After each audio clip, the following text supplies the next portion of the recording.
একদম অন্য কোনো প্রশ্ন করবে না, যা বলার বলেছেন এই কন্ডিশনে আমরা প্রবেশ করতে বলেছিলাম, আপনি কোনো প্রশ্ন করবেন না। প্রথমেই বলেছিলাম যে ক্লাসে কোনো প্রশ্ন করবেন না।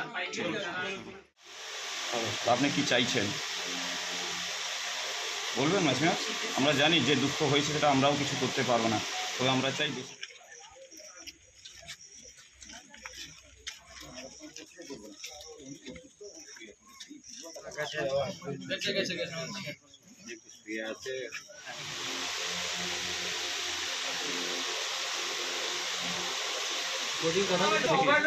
একদম অন্য কোনো প্রশ্ন করবে না, যা বলার বলেছেন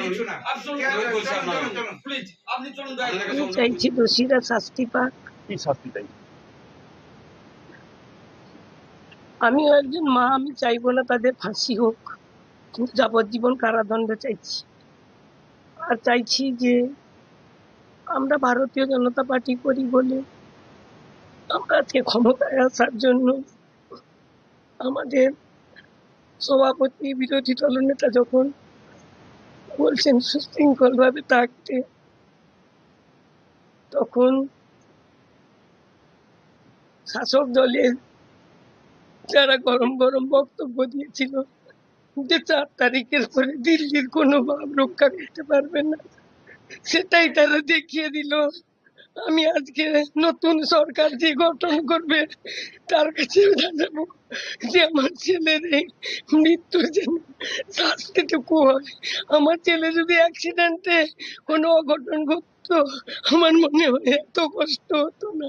তাকে যেভাবে কষ্ট দিয়ে এতটাইরা মারলো, এটা পুরো তৃণমূলেরই সাজানো গল্প।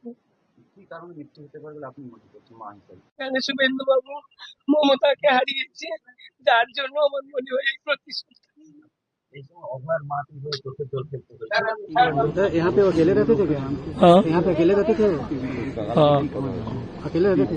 और ये उनके फैमिली में और कौन कौन है? बोला ना, उसका मम्मी है, भाई है, भाई बहू है, छोटा वो भांजी है। आप लोग उनको बचपन से जानते थे? हाँ आप क्या लगते थे? हाँ आप क्या लगते थे? दादाजी। হ্যাঁ বলুন। দাদা তো আমাদের পাড়ার দাদা তো না। राजनीति के तौर पे क्या वो तो कानून ही बता पाएगा ना।